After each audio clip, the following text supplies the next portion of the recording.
اتفرجت على اغلب افلام ريان جوسلينج اللي مدتها حوالي 49 ساعة و17 دقيقة و20 ثانية، وده عشان اوضح لكم ازاي الشخص ده بيمثلنا كلنا، وازاي تحول من طفل بيتعرض للتنمر وبيعاني من امراض نفسية لواحد من انجح الشخصيات اللي ظهرت في تاريخ السينما كله.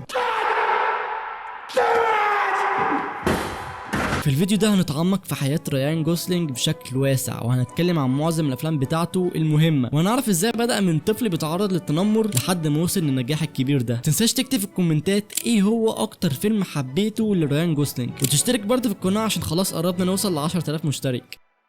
في 12 نوفمبر 1980 في كندا اتولد طفل اسمه ريان جوسلينج من توماس جوسلينج ودونا جوسلينج. بعد ما ريان دخل المدرسة على عكس ما هو كان متوقع، كان فاكر اللي هو هيعمل ذكريات سعيدة هناك ويعيش في سلام، بس للأسف دي كانت أسوأ فترة في حياته كلها. اتعرض للتنمر من وهو في ابتدائي لحد ما بقى عنده 15 سنة. في فترة من الفترات ريان كان متأثر جدا بفيلم فيرست بلاد، فعمل ايه بقى؟ راح البيت بتاعه ودور على أكبر سكينة موجودة في المطبخ، حطها في شنطته وراح بيها على المدرسة بتاعته وقعد يحدفها على العيال هناك في الفسحه. انا والله تخيلت الموقف ده وقعدت اضحك. وقتها اكيد اتعاقب واتطرد من المدرسه في نفس الوقت. ده غير كمان اللي هو كان بيعاني من صعوبه في القراءه، كان بيقرا وبيكتب بالعافيه. وفي اولى ابتدائي ريان اتشخص بساعتها بمرض نفسي. من وقتها بقى في احتمال اللي هو يكون عنده مرض ADHD، وده مرض اغلب الناس عارفاه، وهو بيبقى باختصار عباره عن فرط حركه وتشتت انتباه بشكل مبالغ فيه. يعني مثلا لو صاحبك جه يكلمك في موضوع مهم ويقول لك اللي هو حصل له حاله وفاه امبارح، فتيجي انت تقول له انا حاسس ان عندك ودن اكبر من التانية. ده بقى باختصار معنى ال ADHD. امه وقتها سابت شغلها وقررت تدرسه في البيت لمدة سنة، وده كان ليه تأثير كبير جدا عليه. قال بنفسه ان دي كانت اول مرة يحس فيها اللي هو عنده تحكم حقيقي في حياته. يعني ما كانش بيتعلم لمجرد اللي هو لازم يتعلم ويكون حاسس بالاجبار في كل حاجة، بالعكس لما اتعلم في البيت بدأ يفهم نفسه اكتر ويكتشف اكتر هو بيحب ايه وبيفكر ازاي. بس ازاي ريان جوسلينج بدأ يتجه ناحية التمثيل والسينما؟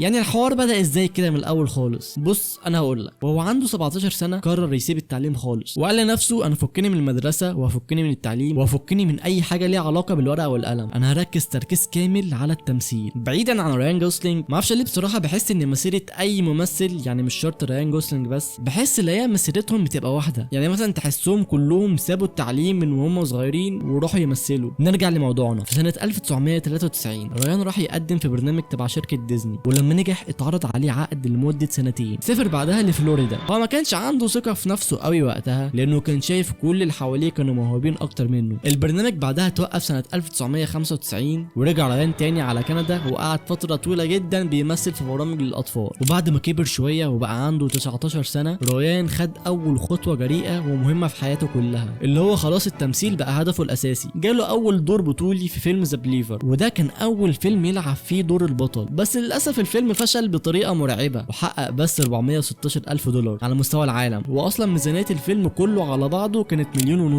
ريان استمر في مجال التمثيل لفتره، وكل فتره بالنسبه ليه ما كانش بيحقق احسن نتائج.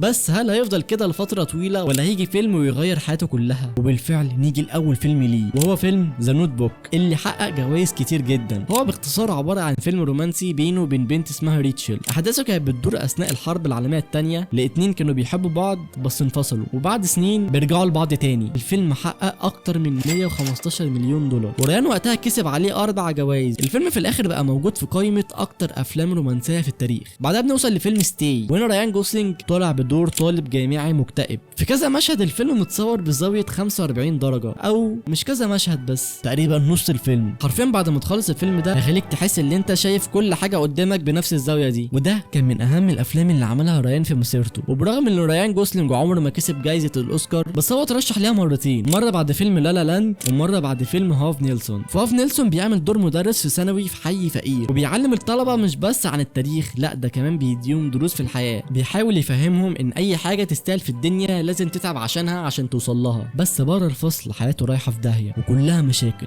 علاقته بعيلته بايظه، وحرفيا مفيش حاجه في حياته سليمه. ونيجي لاغرب فيلم ممكن تشوفه في حياتك كلها. ريان بيعمل دور شاب وحيد وانطوائي جدا وما عندوش صحاب، واخيرا بيقابل حب حياته اللي حرفيا لسه طالبها من على النت. انا عارف ان انت دلوقتي ممكن تفتكر اللي هو جايب الدميه دي عشان حاجات مش كويسه، بس الموضوع مش زي ما انت فاكر نهائي. هو اشتراها بس بسبب اللي هو عنده اضطرابات نفسيه، هو اصلا مش قادر يتعامل مع البنات، ما بيعرفش، وده بيبان جدا عليه في كذا موقف قبل كده، مش في الفيلم ده بس. فجاه ريان بعد خالص عن التمثيل لمده 3 سنين، وده السبب اللي هو تعب نفسيا زي ما كلنا بيجي علينا فترات وبنتعب نفسيا برضه. ريان طلع وقال في مقابله قبل كده اللي هو كان تايه وما كانش عارف هو عايز ايه، وحس اللي هو عاوز يوقف ويسال نفسه هل انا بحب ده فعلا، وهل انا ماشي في الطريق الصح ولا لا. من اكتر الاسباب اللي حطنته نفسيا كان حرفيا بسبب هيصدمك. ممكن اسمي الموقف ده اكبر تسويحه في العالم، انا هقول لك ليه دلوقتي.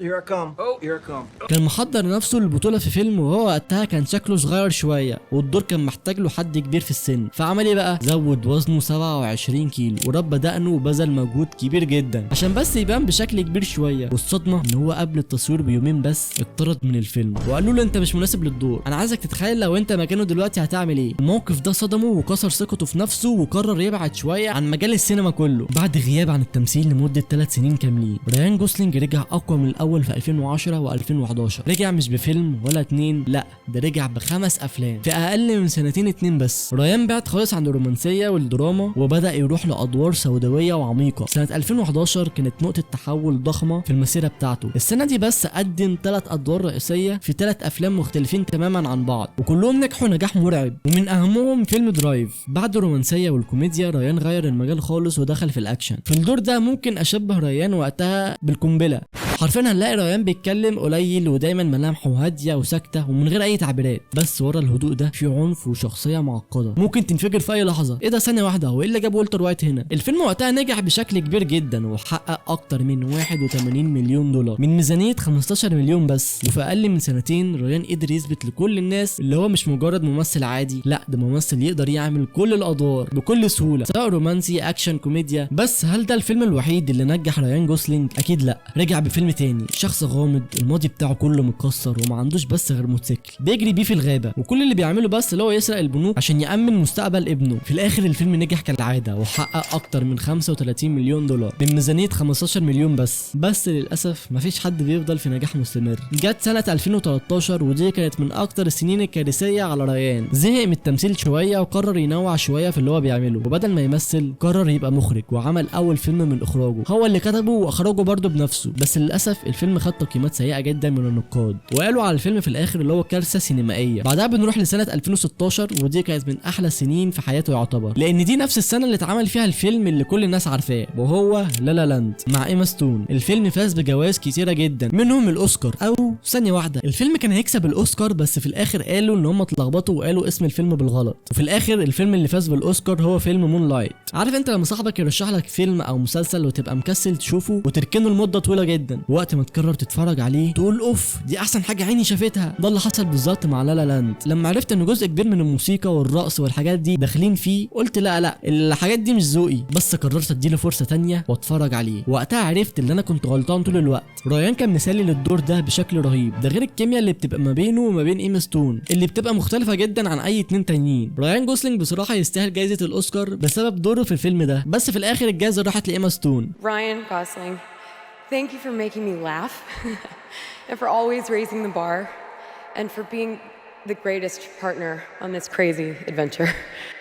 في الاخر الفيلم حقق اكتر من 440 مليون دولار من ميزانيه 30 مليون بس. نجاح ورا نجاح وبنوصل لمعشوق الجماهير بليد رانر. سنه 2017 دخل عالم الخيال العلمي ولاول مره في حياته. لعب دور ضابط اسمه كي، شخص نص بشري ونص روبوت بيطارد روبوتات تانية قديمه. الفيلم مش مجرد خيال علمي بس، ده بيتكلم عن الانسانيه والهويه والاحتياج للحب. علاقته الغريبه بالبنت الاي اي اللي اسمها جوي دي كانت من اهم اسباب نجاح الفيلم. ثانيه واحده، مش تحسوا ريان بدا يبقى غريب شويه؟ يعني في الاول كان بيحب دوميا طالبها من على النت، ودلوقتي بقى يحب اي اي. بس اللي انت بتعرفوش ان ريان جوسلينج في عالم السينما كل الناس عارفه اللي هو بيتوتر من البنات. مش قصدي يعني اللي هو من الناس دي. فيلم بليد رانر فاز بجائزه الاوسكار لاحسن تصوير سينمائي، ده غير جوائز تانية كتير، ولكن من ناحيه المكاسب فهو ما كسبش قوي بسبب تكلفه الانتاج الضخمه. ريان جوسلينج بيعرف يعمل كل حاجه لانه مش ممثل بس. خليني افهمك، في البدايه ريان كان عايش في نيويورك، لكن ده اتغير بعد ما دخل مجال البيزنس. فجاه قرر يشتري مطعم مغربي. مش بس كده، الراجل قال بكل وضوح اللي هو صرف كل فلوسه عليه وقعد سنه كامله يبني في المطعم ده، ولحد النهارده بيتابع المطعم كل شويه. يعني باختصار ممثل شغال، موسيقي شغال، مخرج برضه شغال، مطعمجي شغال برضه، مفيش حاجه هو ما عملهاش حرفيا. نيجي الفيلم فيرست مان، بيحكي عن اول انسان مشي على سطح القمر لكن بشكل مختلف شويه، ما كانش شبه افلام الفضاء التانيه، وكالعاده رايان جوسلينج من غير اي تعبيرات. بعدها فيلم ذا جراي مان، وده كان جون ويك بس نسخه رايان جوسلينج. الفيلم كان كله اكشن في اكشن. من اكتر الحاجات المميزه في الفيلم ده اننا بنشوف رايان جوسلينج وانا دي ارمس تاني مع بعض في فيلم واحد. بنعرف بعدها ان رايان جوسلينج بقى ليه اسلوبين واضحين جدا، عشان كده بيتميز عن اي ممثل تاني. اول اسلوب وهو الراجل اللي بيشارك مشاعره بزياده وبيحب الناس كلها، او العكس الراجل الكتوم الغامض المكتئب اللي مش بيبان عليه اي تعبير في وشه. وانا بصراحه بحب الدور ده اكتر. وبكده نكون اتكلمنا عن شخصيه ريان وعرفنا مسيرته كلها في السينما، واتكلمنا عن اغلب الافلام بتاعته. ولو حد سالني وقال لي قول لي ايه احسن 3 افلام من وجهه نظرك